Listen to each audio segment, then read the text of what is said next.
Hello there. This is another wonderful day where we have Now Tell Us, the show where people come and tell us something maybe inspiring, something educative out there. And so I welcome each and every one of you who is watching and those who get to listen to this episode once it's through on our famous platforms, Google Podcast, iTunes, and all of them, name them. So today we have a great guest with us. He's a great guest who's all the way from Canada, and he's going to cover the topic work for yourself. If you have a question out there, ask us. If you're passing by, just leave us a comment and we'll appreciate that. So I'm not going to take one more minute here, but I'm going to invite to the show Robert Lowdon. And I hope I got that right. Yeah, close. It's Loudon, but that's great. But Oh, thanks for wow. having me. Yeah, Okay. Loudon. It's like loud on put Loud together. on. Yeah, Okay, that's good. yeah. And I'm happy that you're here with us. Thank you for taking your time to be with us, to come and tell us. Thanks for having me. Happy to be Yes, here. so you're all the way from London, I mean, Canada. Tell us about, is that where you were born? How was it growing up? And would like to know a bit about yourself. Yeah, for sure. So I'm from central Canada, Manitoba, the province of Manitoba, near a town called Winnipeg. So I'm from like a very kind of remote-ish area, like very small town, small, central Canada, kind of like farmland. Um, yeah, so that's where I started. Now I'm in Toronto, which is like, as I'm sure you know, is the largest city in Canada. Um, and yeah, and then I guess to go back to where I started, I'm a photographer. I started my business up there, and I've just eventually migrated out here to Toronto. Well, I'll give you the short version first, and then we can kind of delve deeper into that if that works for Okay. you. Mhm. That's good. So, and I have been friends with the people from Canada, and they are always describing as, I mean, from where they are born, they use that small village. How small? Like 5 houses. 5 houses.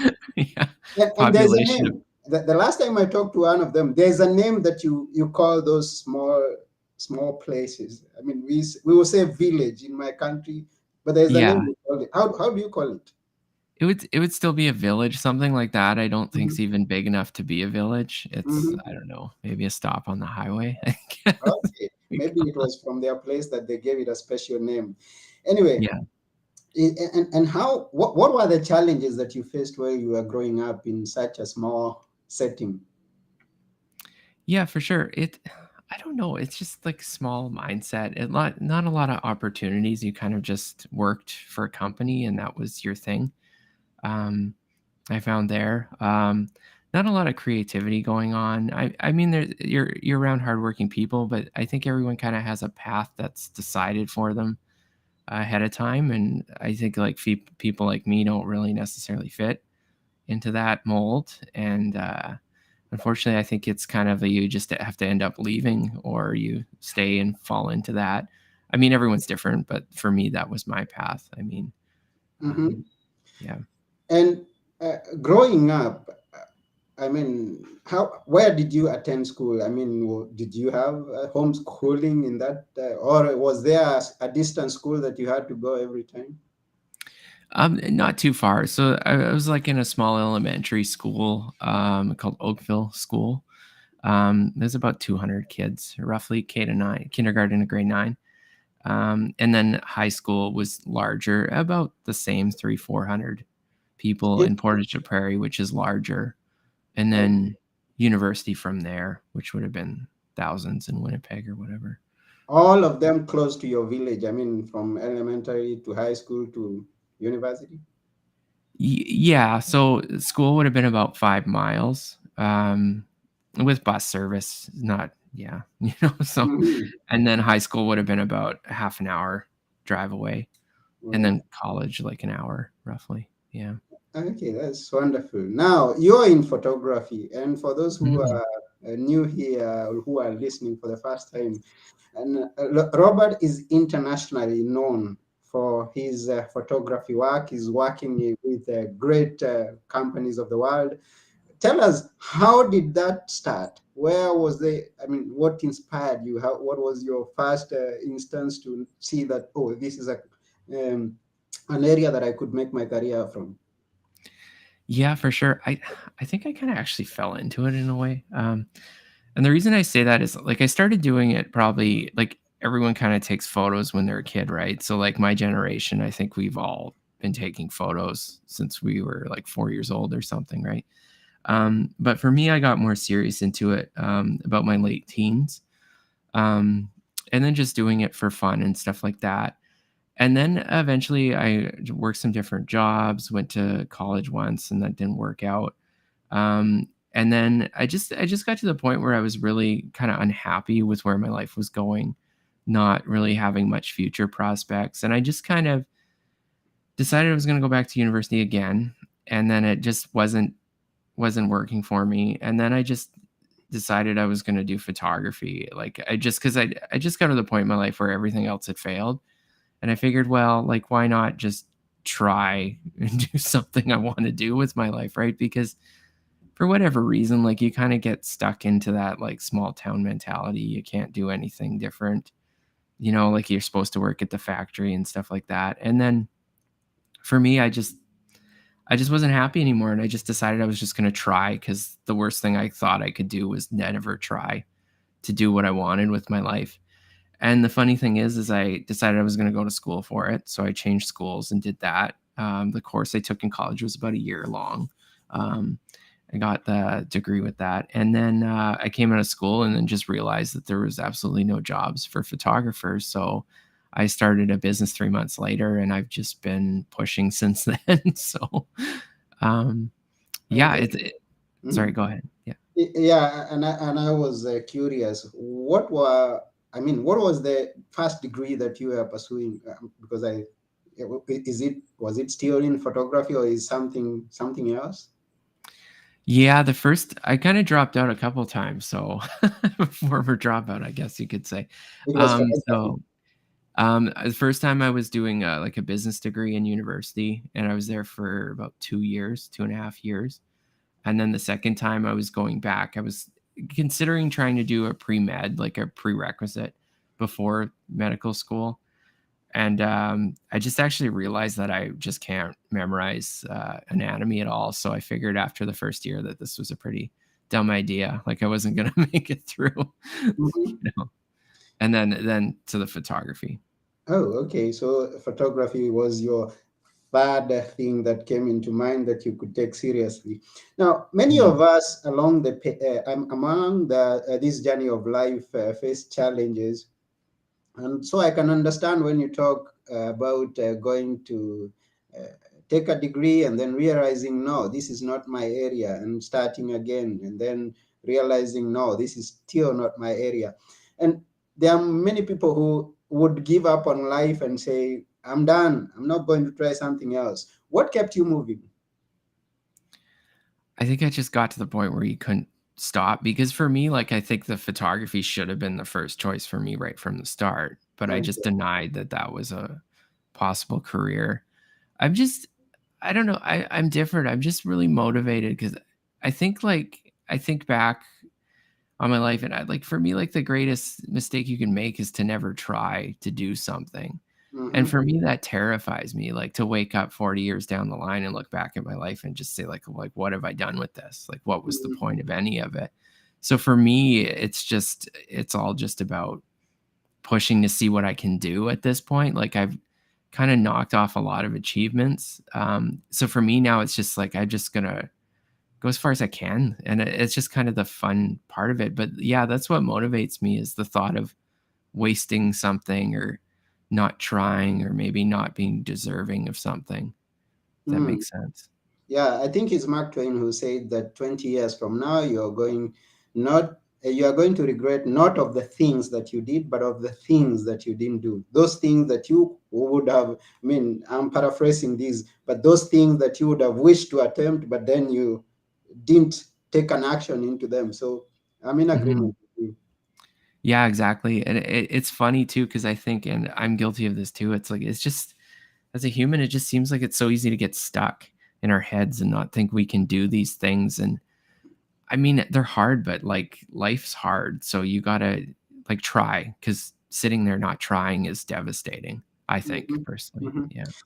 And if I may ask, what were the first instances that you really saw? And I mean, you saw that this is sure going to be something that I'm pursuing. I mean, you got the first contract or you got the first job to do. How was it that you realized, oh, this is what I have to keep doing? I think I was just motivated to never go back where I was, Hmm. and that was it for me. What was the first job, Oh, the first job, if you can remember? uh, I can remember, but some of them I can't mention by name because we have Okay. NDAs for Yeah, I commercial. understand. It's a good story, but I can't share it.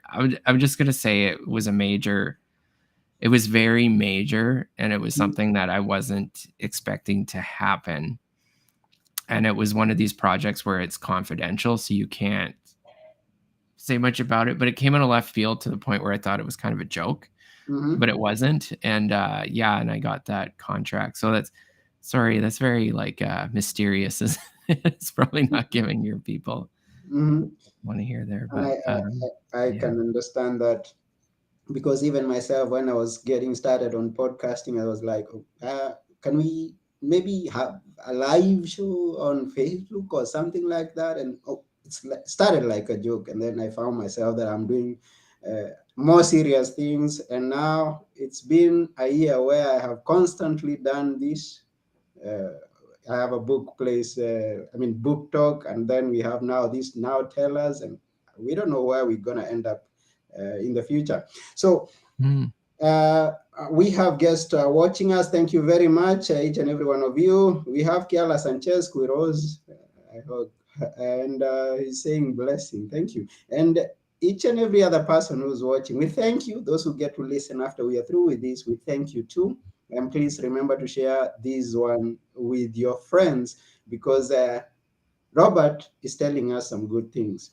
Now, uh, about getting your equipment, what was your first camera? I mean, how after now let's not go back to when you started taking pictures in your young age, but professionally when you decided, oh, I'm gonna do this professionally. What was the first thing that you bought? The first camera? Mm-hmm. Professionally, I think I got, like, a Nikon D700 was, like, the first professional camera I had. Mm-hmm. But I had film cameras before that too. Um, that makes sense. I think I started kinda really using, like, one of those first little digital cameras before I was, like, true professional, Mm-hmm. and that kinda inspired me to get into shooting film more and more, and I shot, like a lot of those old, like, '80s, like, film cameras are just, like, outstanding for photos. You can still take professional quality images on them. They're just, it just film's a little hard to work with now compared to what we have, but yeah, like the Nikon D700, and then it's still to this day, I still Nikon cameras. Mm. Okay, so you would what would you tell to someone who is thinking of going into photography? I'd say just start. I know that that's so strange. Just it's a career where you just need to do it. It's not something you can learn from books and you can learn from going to school, and, like, I've definitely done that and done other things. Um, it's just something you gotta do, and I'm gonna add a few things if that's cool to it too. Um, it is a very hard career to do if you're starting out. It is very difficult. It's very saturated with people, but the thing is with anything, if you wanna do it and you wanna do it bad enough, you'll figure it out and do it. So, if it's what you wanna do, you should do it. And then the third thing I would say, and probably one of the most important things, is in your photography, match that with other things you're good at. Like, don't just try to be a photographer. Like, if you're good at sports or have a really good background in sports, like, start shooting sports. Like, if you You do climbing, like photograph climbing or skiing or things like that. Like follow your hobbies in that, because you'll be instantly a better photographer when you understand your subjects. So like merge that into who you are and use all those experiences that you have to kind of make it in there. It's good. Mm, thank you. And what has been your peak in your career? What thing have you loved? I mean, you've come to a level and you said, "Oh yeah, now this is good," or you got a check that was surprised you. Oh, did I get that?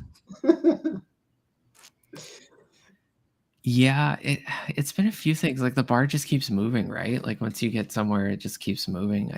I think one of the biggest things is being able to work more across the country and more diverse clients and things like that. I think that has been a major step for me. Like just this month alone, I'm going to be gone for an entire month before I come back home. Mm-hmm, Um, Another thing recently that happened is like my wife was able to move on with us full time. So now we can travel together. And so I don't have to be away as much because she comes with me and families together. And that's been really nice for me. Like I love it instead of having to leave all the time and stuff like that. mm-hmm, And yeah, I mean, sometimes like you get to a level where money stops being as important as you thought it was before, and it's yeah, I don't know, like the bar keeps raising. I could go through specific examples, I guess. mm-hmm. That's interesting. You do something that many people may not pay much attention to, like photography, because they are, Mhm. I mean, everybody takes photos every single day with their phones. And when we were growing up with small cameras, and many would not think that it can be something that they can pursue. But now, Robert is telling us that his wife joined him full time. So he has to follow him wherever he's going to take pictures. Well, she doesn't have to follow me. She Okay, I get it. Yeah, it's by she can choice.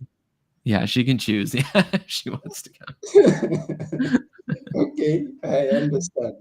Mhm, Now, I was going through your YouTube channel, and you've got some wonderful sceneries taken by some drone, and it seems like that could be very expensive.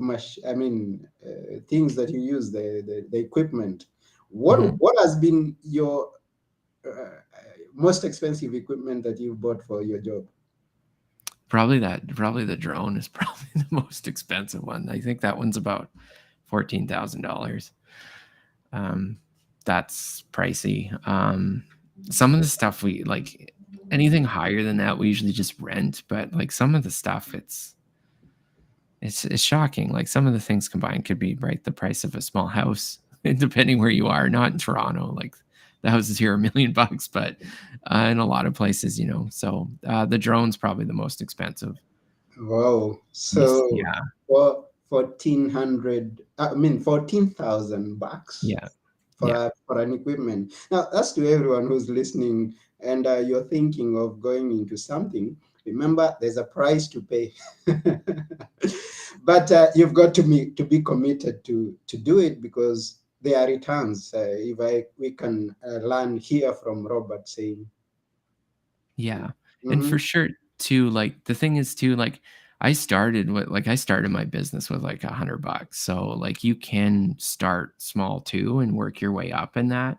mm-hmm, You can rent things. Like the drone was a business that we had on the side that was growing, and we saw a return in it. So it was a wise investment. mm-hmm, And yeah, for lots of new photographers, like you can get some old equipment, you can rent equipment as you need, and you can go from there. And things just build over time, right? Like it's just you just get to different levels and things build up too. So mm. don't go and spend $14,000 on a drone right off the hop. I'd say make sure you got Especially if you haven't started on. I mean, it's something new that you want to attempt yeah, whatever it is yeah. that Because you have. I don't know how you feel about it, but I always feel like everyone forgets that step one is to get a client, right? Like it's everyone goes like business cards and equipment and all these things, but step one is get a client, and then you get everything else that comes Okay, after now that. tell us, how do you get that first client, the first thing? How do you go about it? I think the best thing you can do is to put a website up. Like, I think it's probably the absolute best.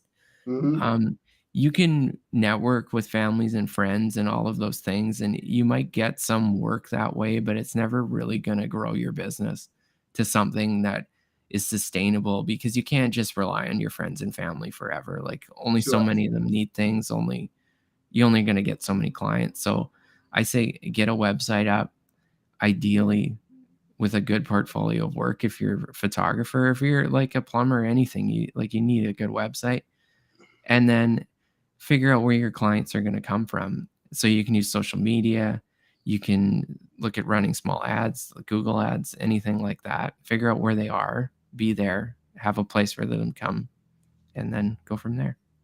Okay. Yeah, thank you for that. So, to everyone who's listening, just get started, whatever you are, with what you have, and then keep growing until you're at a place like Robert is, where he says, oh yeah, I am at a level that I can feel comfortable. But I believe there's always that higher level that you want to go. What is your desire for the next coming years? Where do you want to reach with your photography? For sure. So we're trying to grow into more larger projects. We're lucky enough to work with so like quite a few like large companies as well. And that gives us the opportunity to really do bigger and better projects. So with the way we work too, like a lot of it too is we have to kind of deal with like different immigration things and stuff like that. I'm looking probably in the next few years to maybe set up a few more offices in different countries. Just being able to operate within that, probably maybe Europe as well. Things like that. Like for me, and I don't say it because I want to like take over the world or something like that. For me, I think I'm at the point where like I'm looking for like very rewarding projects or very rewarding things we can do where we get the most creativity. And because I work in these like niche areas, I guess you'd say, of photography. Mm-hmm. You really want a wide spread. So to be able to work around the world and wherever you need just gives you access to do the fun, different things. And if that makes sense, I'm not sure if I've elaborated It on that. does. It does. And you never know who's listening out there. As you speak, as we share this episode, you could be having someone who has a link, because someone told me that the person who has the opportunity you're looking for is connected to the friend of a friend of a friend, or Mhm, it's put this way: someone you know who knows someone who knows another person who knows and who has what it is that you're looking for. mhm. Yeah, Hmm. definitely. Yeah. Mhm. So we wish you all the best in everything that you are doing, and that your dreams become a reality as you keep pursuing them. So if we have that person who is watching or who is listening, how can they reach to you if they are hearing that you're telling us some great things, they would want to see some of your work? How can they reach you? For sure. Just my website's usually the best. So it's Mhm. just my name. I'll spell it for you. So it's Robert, so Robert Lowdon, Lowdon.com. Oh, thank you. Yeah. So all those who are tuned in, go to Robert Loudon. Loudon. Yeah. Okay. I'll practice that. I'll practice. It's okay. It's not that important. Yes. Yes. And you go there, go and watch the beautiful photos there. The beautiful, and you can also watch the videos that he's done. And I believe you're going to like whatever it is that he shared with us. Yes, we keep moving. What has been now, since you're established, you have some dreams looking forward to. What challenges have you encountered, and what do you think is preventing you from achieving the dreams that you have with you? Preventing? I mean, like some of the stuff, like I mean, I guess with a business, right, it's always difficult to understand like what's a wise investment and where to grow and from things like that. That can be a little tricky at times to navigate where you're going. I think like sometimes too, like just the proper strategic planning is difficult. I know with COVID, it's been a really, really weird time for businesses. I know for us, it's been strange, just absolutely strange. We obviously, like when COVID came into Canada, like we had some of the hardest lockdowns in the world. And it turned off our business for about a year almost completely. And then when we started to open, we actually got busier than we'd ever been before after that. And now we're in kind of a weird kind of maybe recession, but we're also very busy at the same time. So it's very strange times, I guess, for Yeah, that. it's So strange times. And yeah. like everyone else, I believe there, and this is different from a 9 to 5. Although even the people who are working on a 9 to 5 were very much influenced or affected during the COVID time, but in the business where you are working for yourself, many times we experience that up and down. There's the high, there's the low, high, low, and we've got to be prepared for that. And I'm curious, you made it through COVID. How did you do it? If you may be willing to tell us, how did you make it through? For sure. So the first thing that we did is we went into the mindset that things were going to get exceptionally more competitive during COVID. Mm-hmm. So what we did is we increased our advertising and marketing. We built new websites. We re-audited all our marketing. We started establishing our client relationships better, like making them better and stronger. We really prepared for the worst was our mindset because I didn't expect I expected it to be a lot worse, to be frank, because these types of times they're never really good for businesses. So that's what we did, and I think it actually it helped us a lot.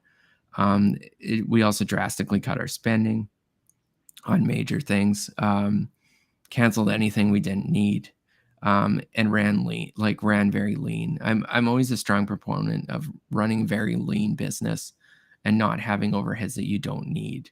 Um, yeah, so that's what we did, and I think it's been successful. And I think part of that has been successful throughout my career, is maintaining those strengths. Um, Mm. yeah. Okay, thank you for sharing that with us. And I get the picture when you say that during COVID is when you did what you had to do. And that Mhm, is why when we were out of COVID, you had plenty of business, as you told us. So, mhm. to someone who's listening there who may be going through some challenges, when you're going through some challenges, you can always look on how to build up, what to correct, and how to come out stronger from it than you have been previously. And Mhm. this is what Robert is telling us when you're working for yourself. Yeah, for sure. Mhm.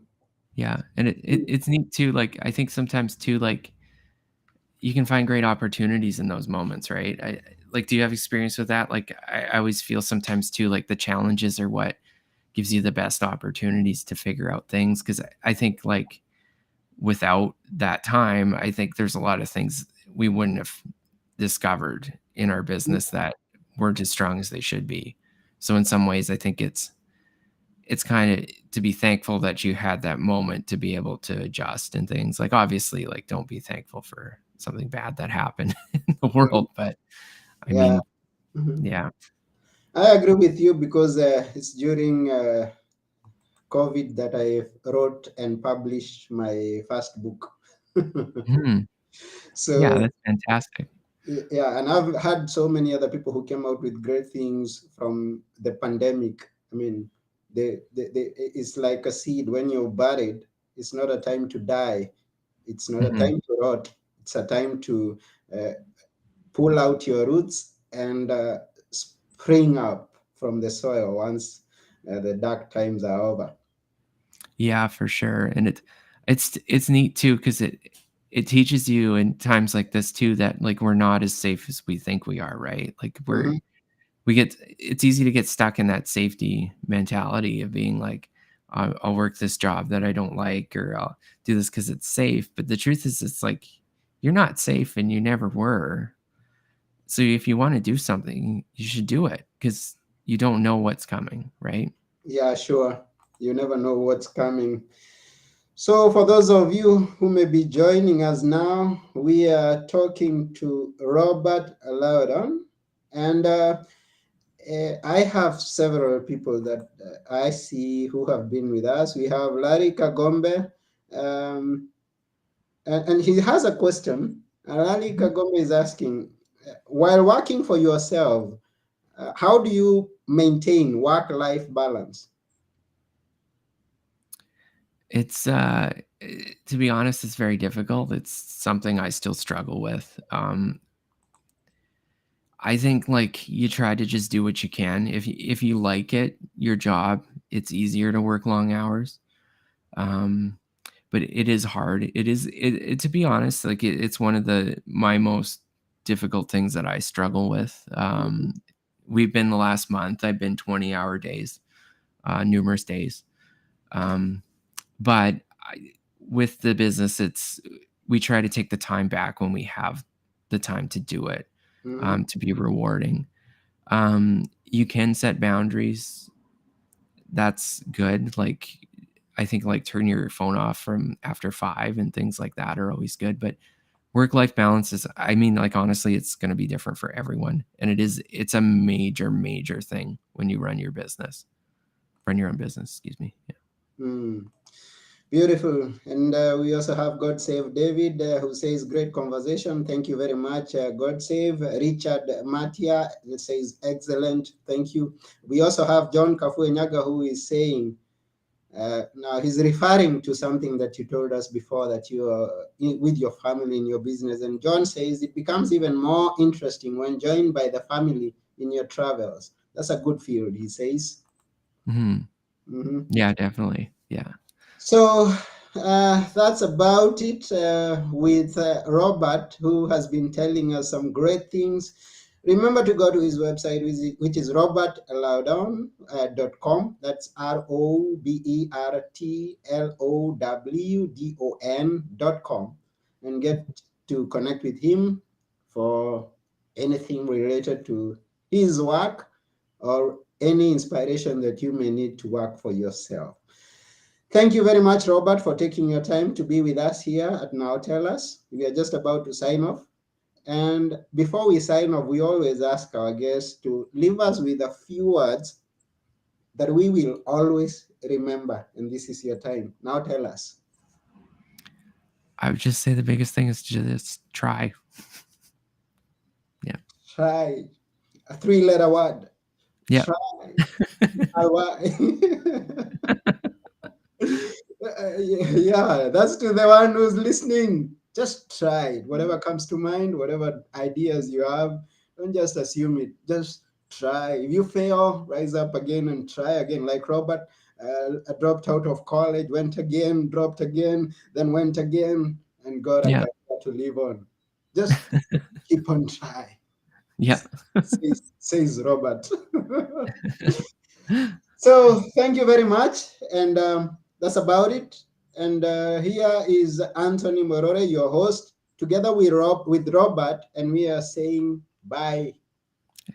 Bye. Bye Thanks for for having now. me. Bye. Yeah, we are glad that you are with us. Thank you.